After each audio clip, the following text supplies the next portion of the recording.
In today's video, I am going to teach you how to open video in Google Chrome. Start by opening Google Chrome on your computer. Once Chrome is open, create a new tab so you have a clean browser window ready to use. Next, find the video file on your computer. You can do this through your File Explorer, Downloads folder, or even from your desktop if the file is already there. Look for the video you want to open. This could be a file type such as MP4 or MKV, which are common video formats.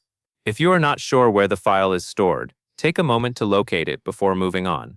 Once you can see both the Chrome window and your video file, click and hold the file with your mouse. Then drag it over to the Open Chrome tab or window. When the file is positioned over Chrome, release the mouse button to drop it into the browser.